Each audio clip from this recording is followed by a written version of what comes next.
Okay, next up is Amanda Chacon. She is the 2024 School Library Journal Librarian of the Year. Give her some love. Yay! Oh, All thank you. right, Thank you. take it away. Take it away. Okay, well, let me start by sharing my screen. First of all, oh, it says host disabled participant screen sharing.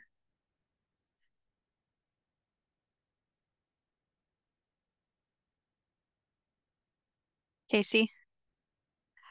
Yeah, I'm gonna give it to you right now. Okay. While that's happening, it is kind of hard to follow the amazing Amanda Jones and Lauren Mobley. But I just want to thank them for having these hard conversations.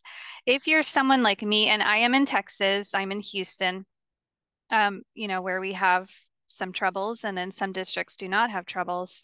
I'm in a district where we don't necessarily, knock on wood, have any kind of issues like this, but it's really important for those of us who may not necessarily deal with this, on a daily basis or constantly like our friends do, to make sure that we are keeping up with everything and support and advocate for our librarian colleagues. Because like they said, we are all better together and we have to use our positions to help our friends that are being under attack. All right, let me see if I can share. I can share. Okay, so I'm going to start my timer.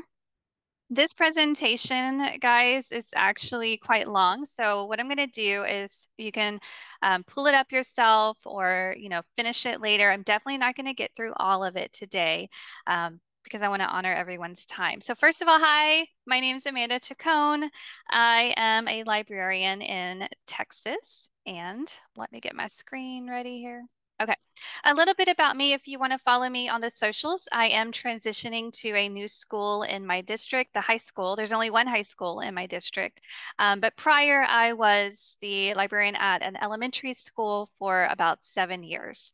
And there's a little bit about me. As you can see, I really like to gather those supplemental certifications and ambassadorships and all of that stuff. So which is in a whole nother presentation.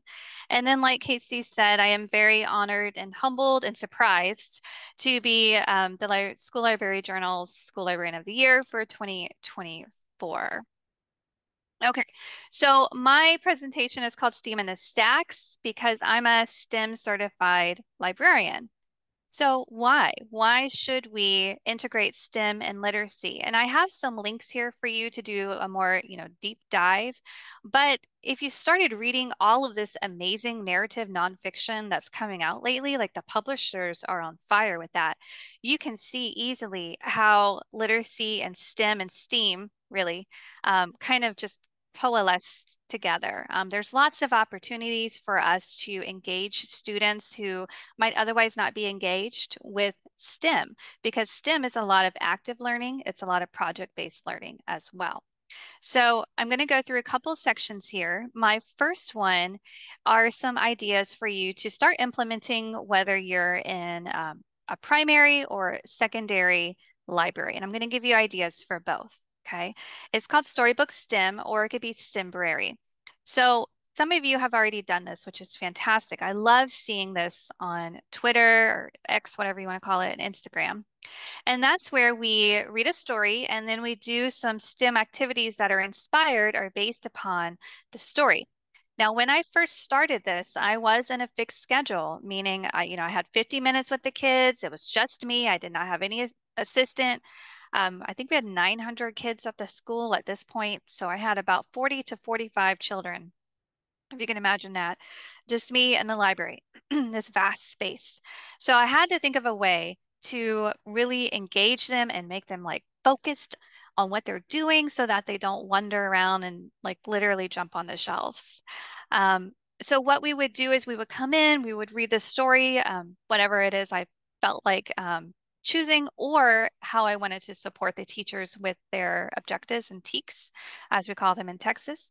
And then I would say, okay, so we read The Princess and the Warrior. Now we are going to have two levels of challenges using Lego bricks. And they had to recreate a scene in the story, or they had to, for instance, come up with a way to stop the messenger in the story, which was like a turning pivotal point in the story.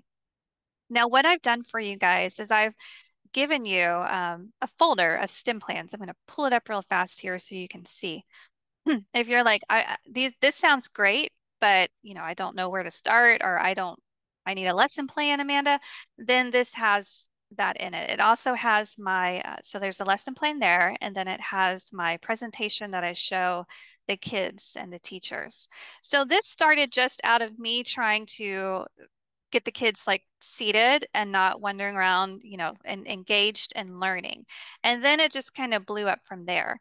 I was given a flex schedule, and that at that point, teachers were invited to come in. They could sign up for different storybook STEM lessons. Here are some pictures from our storybook STEM. So what I like to do is change it up per grade level, or like first and second grade versus the higher grades. Not just so I can challenge the kids more, but also like you're going to be doing this if you choose to do it. Like you're going to be doing it all day long if you're in a fixed schedule. And then normally you do it like 6 times in a row. So I like to mix it up just so that I am also engaged in what we are doing. So on the left side, you'll see one of my favorite books to use for this lesson is After the Fall. And the younger kids, they engineered paper airplanes decorated with their fears. Like Humpty Dumpty was afraid to get back up on that wall, right? And then we had fun, like throwing our fears away. And the kids really, I mean, obviously in a controlled chaos way. And then they had to go back and redesign their plane to see if it could fly further. And that was really impactful for, especially for the little ones who have fears of, the dark or spiders or whatever it may be, to show that they could have like ownership, just like Humpty Dumpty did in the story. And then the older kids, we used Lego bricks. They had to engineer a wall, for a safe wall for Humpty that he could feel secure on, and then a way for him to get up and down without it being scary for him. And you can see there I have like a little Easter egg with a rock in it to make it more difficult. On the right side, we have a Christmas code. It's a binary coding combined with the Polar Express. Most schools that I've seen have some kind of like Polar Express day. And so I was like, well, wouldn't it be cool to combine coding with the story? Because everyone's going to be reading the story and watching the movie. And so this information is also in my folder of stuff as well. We went over just a quick little video about what binary coding is and how it basically runs the entire world, to zeros and ones. And then the kids coded their initials on a bracelet. And then we have the bell, signifying the Polar Express as the separator between the two. And then here's just some different ones. Again, you can see most of this on my X account. I like to take lots of pictures and videos. And then there's a close-up of one of the airplanes. Let me check my time here. Okay, doing pretty good. So for the high school, what I'm going to do is kind of a similar idea, but I'm going to make it more self-directed. So the kids are going to have busy boxes that they could come in and check out while they are in the library. And each box is going to have a mentor text and then activities associated with that. So for instance, just this is like literally something that I'm working on right now. We're going to have obviously a STEAM one, but whenever it's spooky season, we're going to have a spooky season box, and then they could check that out and then do the activity in the box. There is arts and crafts. So that one is encouraging them to paint with acrylic paint pens, a mini canvas, and then those could be displayed in the library. So amazing. I really wanted to have now I cannot thread a needle like to save anybody's life, but I was like, somebody else can, and they probably will be really good at it. So I'm going to have a little sewing center as well. And again, all these have mentor text attached to them. The mentor texts are picture books, because what I found, harkening back to my days of teaching high school English, is that these kids in high school still love picture books. And still like being read to as well, if that's something that you're interested in. Okay. So stay tuned for that. Follow me on socials if you haven't already, because I'm going to be going back to work tomorrow and posting about, building these boxes. So now when it comes to maker spaces, obviously this has been, in the works for many years now. And what I found to be the most helpful for me is having just this fixed space in the library and then also little kits that teachers can check out for their classroom stations. What I also did was I tied it into our school's PBIS incentive. So kids could earn Colt cash because we were the Carol Colts. They could earn cash for doing good deeds or what have you, and then they could cash in those monies for an incentive. And one of the top incentives was a Monday makerspace session. They could come in, they could bring a friend, and they could just kind of explore and tinker around in the makerspace. And I would be like, whatever do whatever you want to do, as long as you clean up at the end. And so it needs, of course, to be a mix of reusable and non-reusable materials. I'm going to give you some examples here in a second.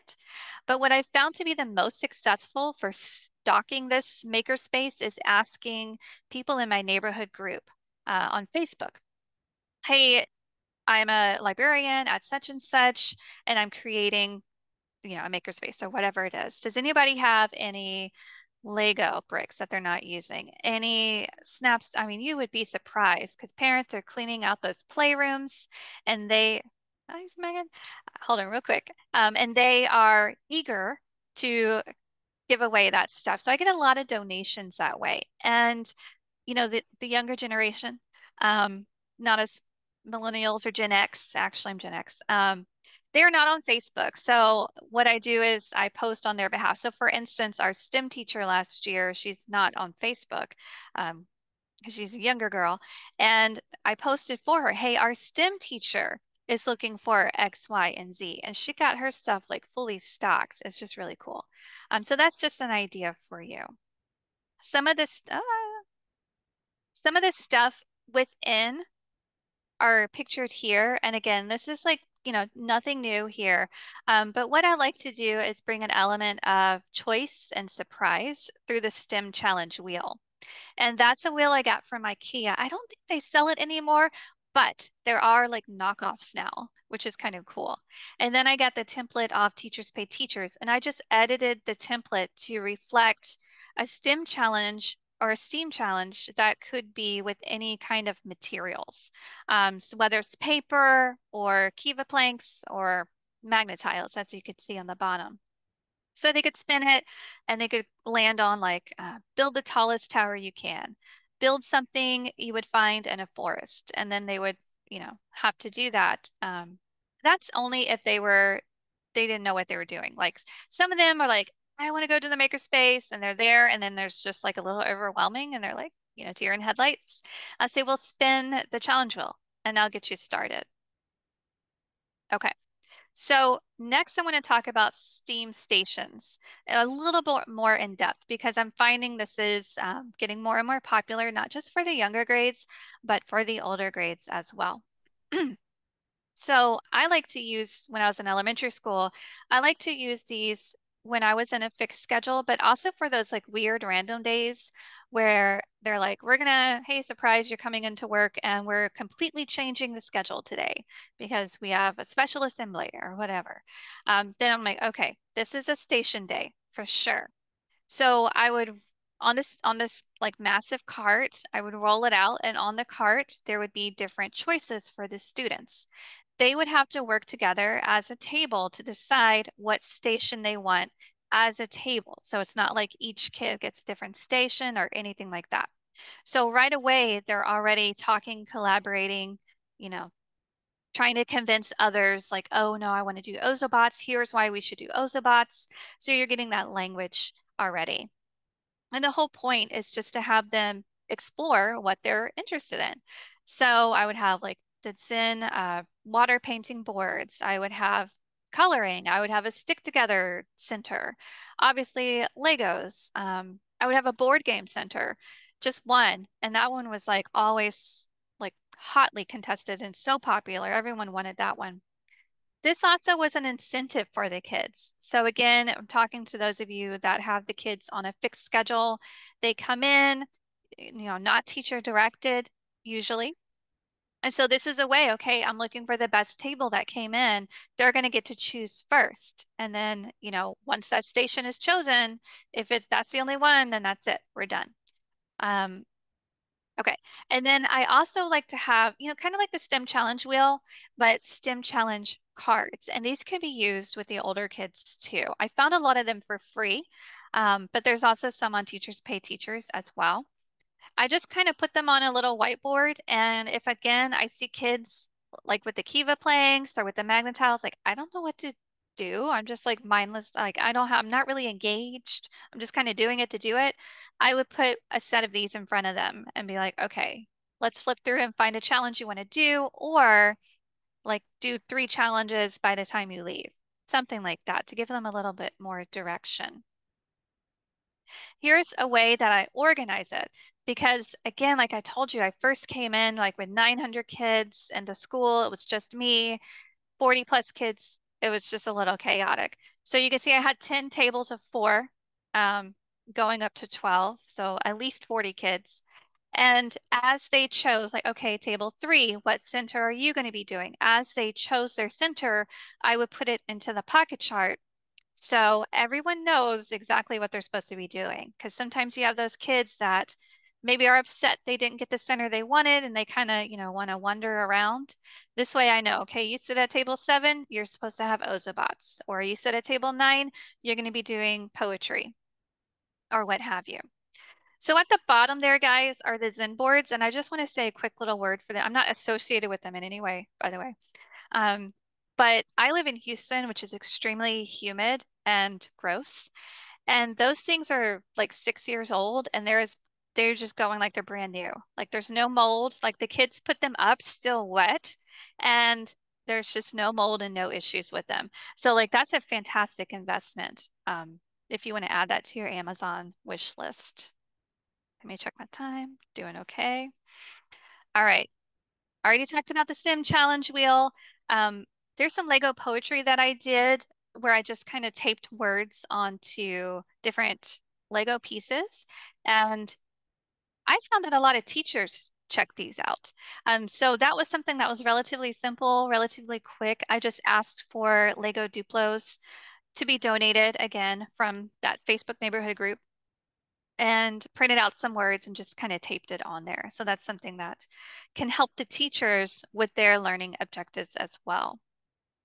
One thing that I did do was a collaborative Lego building. Well, I did a couple of these. This is something that can actually work for any grade level and any type of schedule. So all it requires is some kind of dedicated space with Lego base plates. And you could kind of, again, it could be like a rolling board with them taped on it or glued on it. It could be a Lego table like I have here. And I said, okay, what's my objective here? I want kids to really, work together and collaborate, but then I also want them to have some like critical thinking skills. So my objective was for the first one to create a street in a town with everything you would find in a town, whatever the kids thought belonged there. And I started them off with a road and I think a tree. And from there, they would get, I think I timed them like 2 minutes, 3 minutes, it just depends. You have like 3 minutes to build onto this particular project, and then they're done. And you can like rotate kids, or when kids come in to check out books, then they have to think, okay, this kid was obviously building a house or they were building a park or, whatever it may be, and then continue building onto that as well. So I was like, I'm going to adapt this for high school in some way. I just haven't quite figured out a space yet, but I'm going to do it. There are a lot of interesting conversations coming from that. You can see on like the right top side, there's like a random plane just sitting on top of a building. And so some of the kids would come in and be like, no, that's not what I was building. And so then we talk about, well, what are some ways that you can leave what you're building, like hints and clues, so that the next person who comes in finishes what you started. So that one was really fun. I did the town and I did like an undersea one, which got wild. They had some wild ideas about what belonged under the sea. I'm telling you. If you're interested in that, I can send you my files as well. These little files here, I just made them in Canva. Another thing that I've been seeing a lot is would you rather? And so what I would do is set it out, and when the kids would come in to check out books, they could vote. They would get a token from me, and then they could vote. And I would set out books that related to the topic. So I would not choose a topic if I didn't have any books to attach to it. So you can see here, would you rather live on the moon? Would you rather live on Mars? And the kids would vote. And then we did morning like video announcements. On Fridays, we would announce the winner, if you will, of the vote. And the kids were like super invested in it. And then they would come in and try and convince their friends to vote like you should live on Mars because, and then they would have to pick up the book and show them stuff from the book. It was really cute. I'm definitely going to adapt this for high school as well. One thing I did change, I will tell you, or a couple things for the little kids. They are more easily swayed than older kids. So I got boxes that were all opaque. You couldn't see because some kids would come in and they would see like all these blue tokens and very few red tokens, and they would think, well, I need to put in a blue token because everybody else is doing it. So I would not recommend see-through boxes for anyone, really. And then I took the coins myself, the tokens myself, and they would have to get one from me to vote because we had some older kids actually voting more than once because they really believed that we should live on the moon or whatever it is. So this is a great way to make sure that we are incorporating student voice and student choice because, what they vote on, that's what we say at the end of the week, and they get really excited and invested in it. All right. I'm just going to talk super fast about Ozobots. If you have them, I would definitely work on getting a center together with Ozobots. They're very easy to use both for teachers and for the kids to code. And then a special little STEM event, if you will, or STEAM actually, because it includes arts, is Balloons Over Broadway. So you might have seen this before, like trending on X or Instagram. And there's a video that my district did about my particular Balloons Over Broadway lesson where the kids had to, make their own Macy's Day Parade balloon, attach it to an Ozobot, and then we had a parade. So there's like different levels we had to go through for that. And I'm not going to play the video now because of time, but I'm going to share this presentation here in a couple minutes and you'll be able to access it that way. But I will tell you, this was so fun. And I know it seems like a lot of work and it seems really messy, like it's really messy, but like the joy on their faces whenever their balloon is successful and it can stand up and it's not too heavy and it's going around the parade, like it's so fun. Um, so again, I'm going to try to adapt this in some way for the higher levels of kids, and we'll see how that comes about. But definitely, I recommend it. I know it seems like a lot of work, but it's so fun. I'm going to talk very quickly about STEM clubs because I know I only have a couple of minutes. And again, this presentation will be going out to you. One of the most fun things I did was host a STEM club. And it actually turned into a STEAM club because we did do some arts and crafts in it as well. But I just said, well, here's a need. I'm a STEM certified librarian. We're a STEM school. How can I support the kids? And I was like, well, let me make a club and an all girls club because the girls, when they're working with the boys, especially the younger grades, they tend to kind of let the boys take over. And so it's all girls, and we would have high tech, low tech, no tech. We would meet however often I decided I wanted to meet, and we would have special guest speakers as well. And then field trips too, because we're in Houston, we took a field trip to the Johnson Space Center. My website is down here for you to look more in depth if you're interested in this, but I will say it's like super rewarding. Here's some of the things we did. The girls really like took ownership of the club, and obviously I had my lessons and my ideas, but then they would have ideas too, and we would call ourselves the STEM gems, girls in engineering, math, and science. And it was so fun. I just can't even tell you. I loved also bringing in members, women from the community to talk to the girls. Let me see if I have any pictures of that. No, I don't. Okay. But it's on the website, the pictures of those, like women in the community who work like One of them worked in a factory. One of them worked at NASA. One of them owned a jewelry business. There's a lot of math in that. And we had them come and talk to the girls, and that was really super impactful. You can see on the side there, that's the chromatography t-shirt where we kind of combined art with science. And it was hard, but it was fun. And then beading is actually a form of coding.